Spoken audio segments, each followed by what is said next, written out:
یہ پورا پہاڑ آپ دیکھ رہے ہیں، یہ اس کا مغربی کونا ہے، جبل احد ہے یہ پورا جا رہا ہے، اور یہ اس کا مشرقی کونا ہے۔ اسی کے دامن میں جنگ احد ہوا تھا، اور اس طرف مدینہ المنورہ ہے مغرب کی جانب، اور مدینہ المنورہ کی مغرب کی جانب مکۃ المکرمہ ہے، جہاں سے تقریباً 3000 کفار کا لشکر مسلمانوں کے ساتھ جنگ کرنے کے لیے آیا تھا، مسلمانوں کو مٹانے کی نیت سے۔ اور یہاں جب مدینہ المنورہ میں رسول اکرم صلی اللہ علیہ وسلم کو اطلاع ملی تو آپ نے مشورہ کیا، اور یہ طے ہوا کہ شہر سے باہر جنگ کی جائے گی۔ اور منافقوں کو تھوڑا بھاری بھی لگا، کیونکہ وہ تو چاہتے ہی نہیں تھے جنگ میں شرکت کرنا، لیکن اپنے آپ کو مسلمان ظاہر کر رہے تھے، اس لیے شامل ہو گئے، اور 1000 کا لشکر اس طرح تیار ہوا۔ لیکن مدینہ منورہ سے یہاں آتے ہوئے راستے میں وہ 300 بہانہ کر کے واپس ہو گئے، تو کل مسلمانوں کی تعداد رہ گئی اب صرف 700۔ اس طرف 3000 کا لشکر پورے ساز و سامان کے ساتھ، اور یہ صرف 700 نہتے، کچھ نہیں، زیادہ کوئی سامان نہیں، بس اللہ کے اوپر ایمان، رسول اللہ کی محبت کا جذبہ ایمانی ان کے اندر بھرا ہوا تھا، جس کی وجہ سے وہ کفار پر بھاری پڑے۔ اور اول تو مسلمان جیت گئے، کامیاب ہو گئے، لیکن پھر رسول اکرم صلی اللہ علیہ وسلم نے 50 آدمیوں کا ایک قافلہ جو پہاڑ کی چوٹی کے اوپر رکھا تھا، جہاں سے دشمن کے آنے کا خطرہ تھا،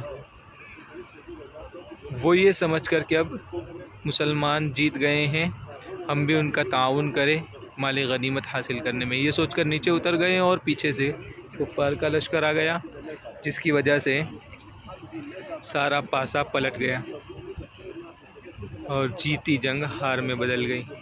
اور اس جنگ میں مسلمانوں کا اتنا بڑا نقصان ہوا کہ 70 صحابہ کرام رضی اللہ عنہم اجمعین شہید ہو گئے، جن میں سید الشہداء حضرت حمزہ رضی اللہ عنہ بھی شامل ہے۔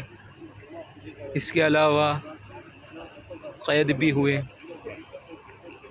لیکن پھر بھی بظاہر ناکامی کے باوجود کفار کے دلوں میں مسلمانوں کا رعب اور زیادہ بڑھ گیا۔ اور یہ جو جنگ ہوئی تھی، وہ جنگ ہجرت کے 3 سال ہوئی، سن 3 ہجری کے اندر۔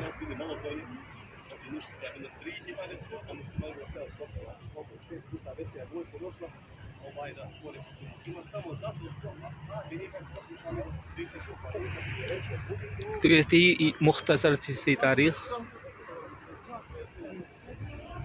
جنگ احد کے سلسلے میں۔ اب نیچے اتر رہے، ابھی ہم ایک پہاڑی کے اوپر ہے چھوٹی سی، یہاں سے اب نیچے جائیں گے، اور شہداء احد جہاں مدفون ہے وہاں انشاءاللہ جائیں گے۔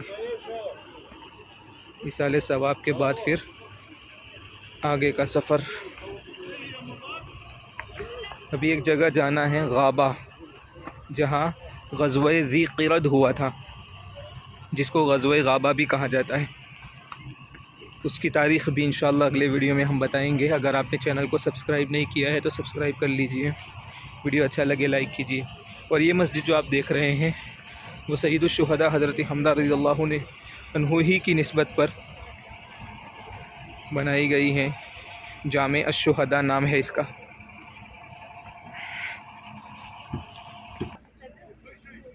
تو یہ ہے وہ قبرستان جہاں شہداء احد مدفون ہیں۔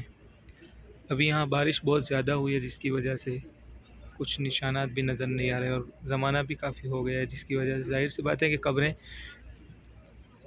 نظر نہیں آ رہی۔ بس کچھ قبر ہیں جو آپ دیکھ سکتے ہیں، بس یہ ایک اور 2 قبریں نظر آ رہی ہیں، اس کے علاوہ کہیں کسی قبر کا کوئی نشان نہیں ہے، نہ پتھر، نہ تختی، نہ کچھ۔ ابھی اندر جانے نہیں دے رہے ہیں، گیٹ اس کا بند ہے،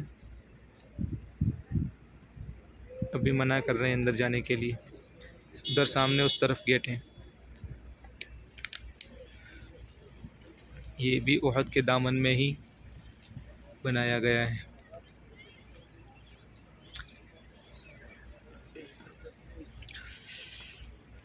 زیارت قبور کے سلسلے میں آپ کو بتا دوں کہ رسول اکرم صلی اللہ علیہ وسلم نے فرمایا تھا، شروع میں منع کیا تھا قبروں کی زیارت کرنے سے، لیکن بعد میں فرمایا کنت نہیتکم عن زیارت القبور فزوروها، میں نے تمہیں قبروں کی زیارت کرنے سے پہلے منع کیا تھا، لیکن اب اس کو دیکھا کرو، وہاں حاضر ہوا کرو، زیارت کیا کرو، کیونکہ وہ آخرت کی یاد دلاتی ہے. ظاہر سی بات ہے کہ جب قبر دیکھیں گے تو ہمیں اپنی موت یاد آئے گی اور آخرت کی تیاری کی فکر ہمارے دل میں پیدا ہوگی.